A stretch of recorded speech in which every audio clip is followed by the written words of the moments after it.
Welcome back to the Deep Dive. Today, we are doing something that I honestly think is one of the coolest things we can do on this show. We are going on a linguistic excavation. A linguistic excavation, I like that. Yeah, we're taking a shovel to a very specific, very crowded little corner of the dictionary. The AF words.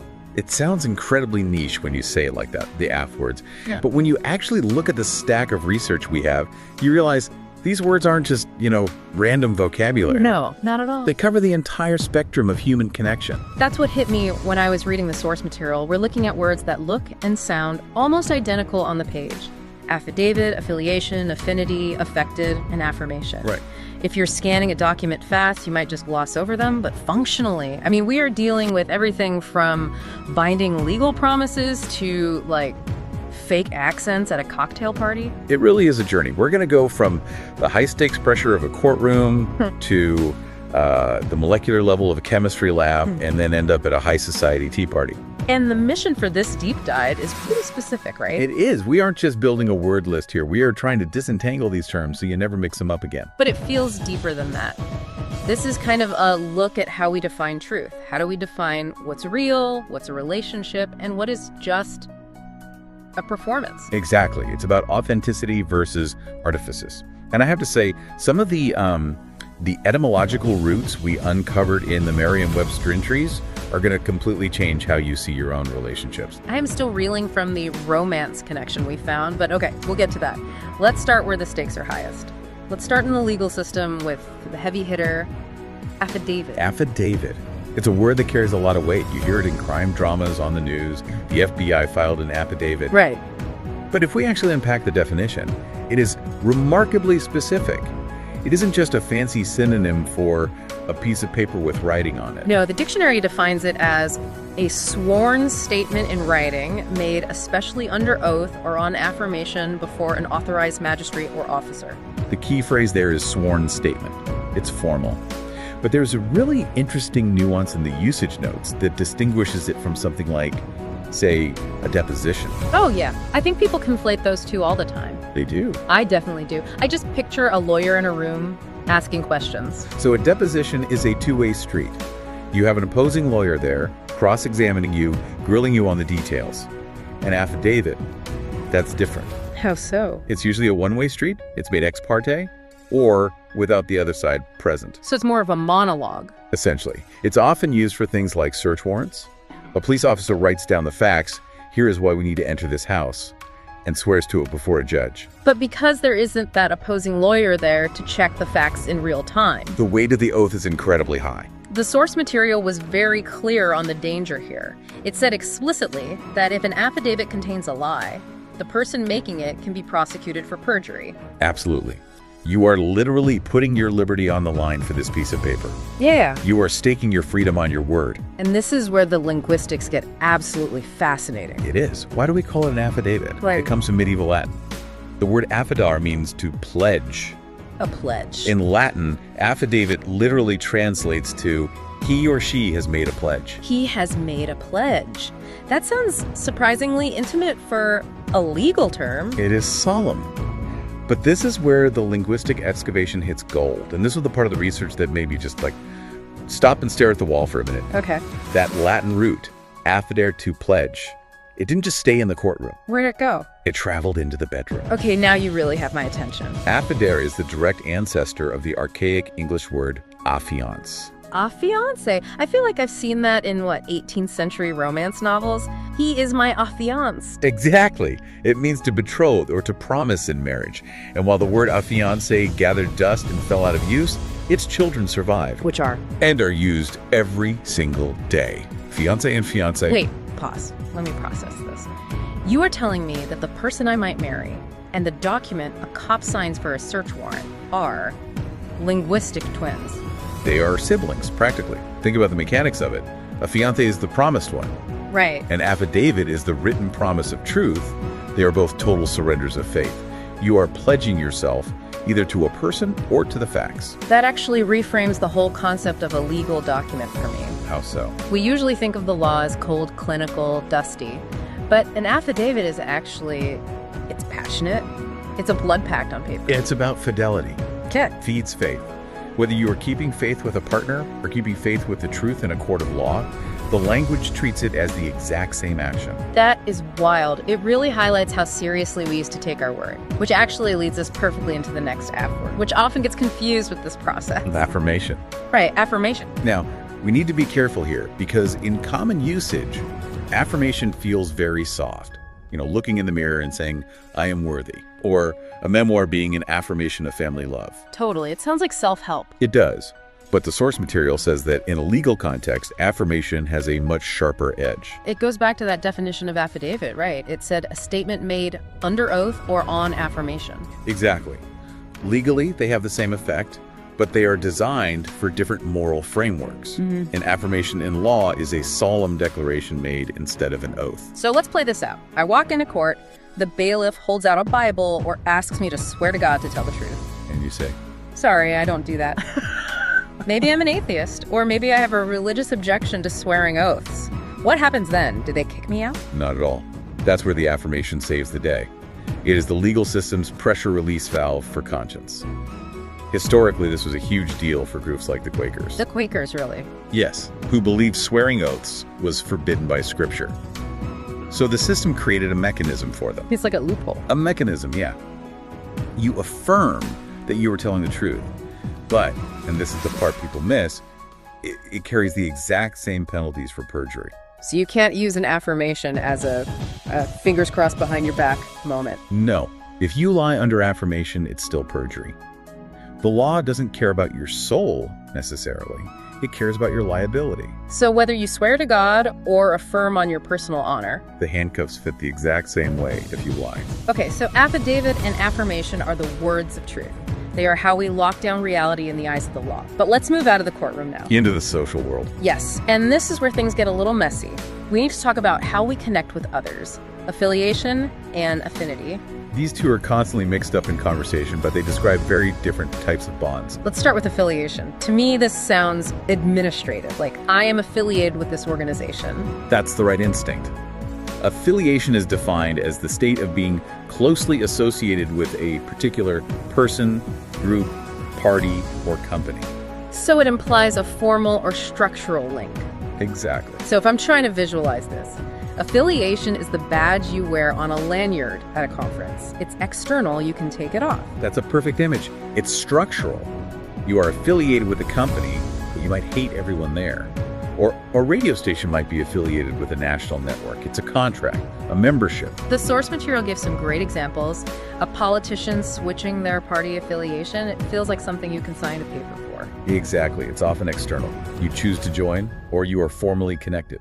Merriam-Webster actually had a hilarious example of what affiliation is not. Oh, I loved that one. The Little League team. Yes. The Northern Dynamites. And the sentence clarified that they had no affiliation with the Northern Dynamite Company. Which is probably a good thing, for their liability insurance. Right, involving explosives. But that captures it perfectly. Just because you share a name or a location doesn't mean you have an affiliation. That is a recognized, often formal partnership. Okay, so if affiliation is the badge on the lanyard, then affinity must be, what, the wiring under the dashboard? That's a great way to put it. Affinity is much more internal. The dictionary defines it as sympathy marked by community of interest or kinship.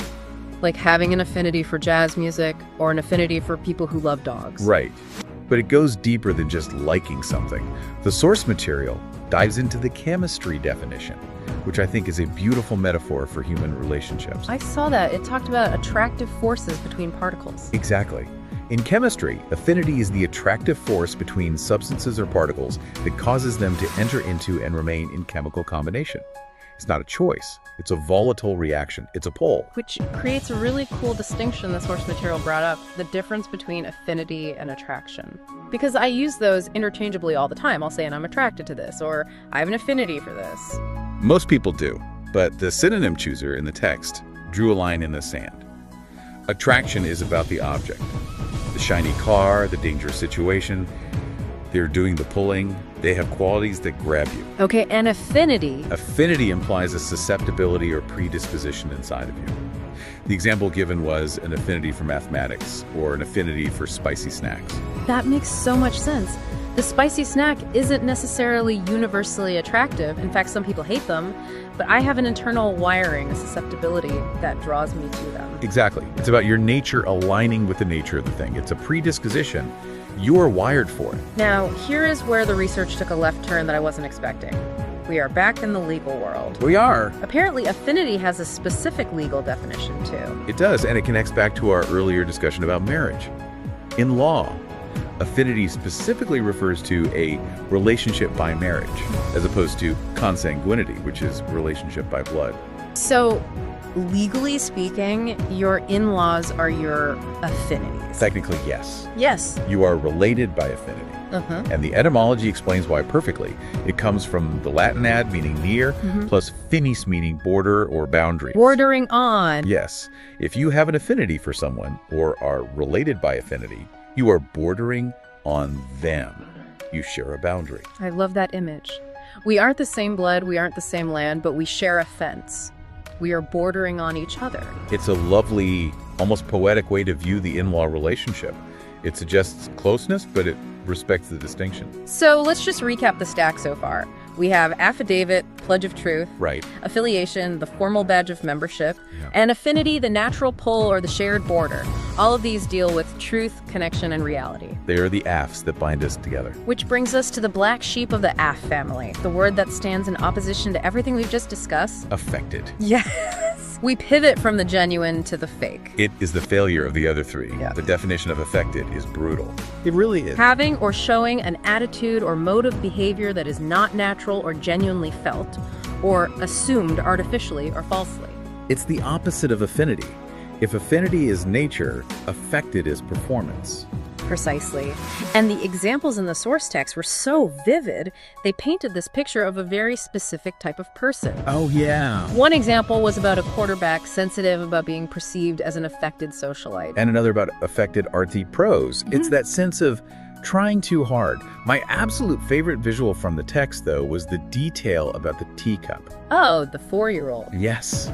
With her pinky extended, the 4-year-old held her tiny teacup in that affected manner. We've all seen that behavior, even in adults. It's putting on airs. The list of synonyms provided really drives the point home. Strained, mock, simulated, mechanical, forced. Mechanical really stuck with me. It suggests something robotic, like you aren't human anymore. You're a machine executing a script. It creates a distance. When someone is affected, they are hiding who they really are. One of the source quotes mentioned the fraught boundary between old money and new, between inherited and affected tastes. Ooh, that's stinging. The idea that you can inherit taste, but if you try to buy it or learn it later, it's just affected. It highlights how much value we place on the natural and the genuine. We want affinity, that natural attraction, that internal wiring. We don't want affected behavior, that artificial simulation. It's funny how affected is the only one of these words with a really negative connotation. Affidavit is serious. Affiliation is neutral. Affinity is positive. And affected is an insult. It is absolutely an insult. Yeah. Nobody wants to be called affected. It implies you are uncomfortable in your own skin. You are pretending to be something you aren't. It's a violation of the truth that we started with in affidavit. That is a great point. An affidavit is a sworn promise of truth. Being affected is a walking lie. Exactly. So if we look at this whole collection, these AF files, what is the big picture here? Why do these words matter? Well, if you look at the Latin roots we've uncovered, you see two main themes that define the human experience. You have fiendes faith, which gives us affidavit and the concept of the pledge. Right. And you have fini borders, which gives us affinity, the idea of being close to someone. Faith and borders. Exactly. These words are the tools we use to navigate the boundaries of our trust. We use affidavits and affirmations to set hard legal boundaries of truth. We use affiliation to define our social groups. We feel affinity when we naturally cross those borders and connect with someone. And we get affected when we try to fake those connections or boundaries. It really is a map of human relationships. We pledge, we join, we attract, or we pretend. And the stakes are always high.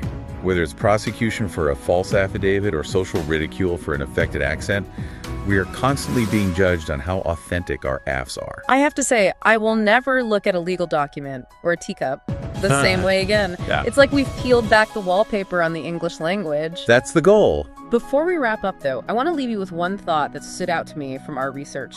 We touched on it earlier, but I want to let it land. This is something that I've been mulling over since we connected the etymology. It's about that link between the legal and the romantic. Lay it on us. Walk us through the logic one more time. Okay, so we established that affinity legally means a relationship by marriage. That's the bordering on. Right. And we established that affidavit shares a root with fiancé, the promised one. The pledge is taken.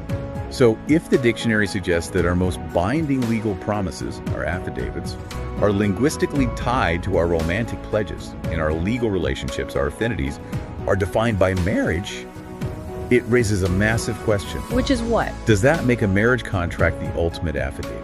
It is a sworn written statement, a pledge of faith, that instantly creates a legal affinity. That is a heavy thought. It suggests that in the eyes of language history, love and law aren't opposites. We usually think of them as enemies. Love is wild. Law is rigid. But linguistically? They are built on the exact same root. The pledge. The pledge.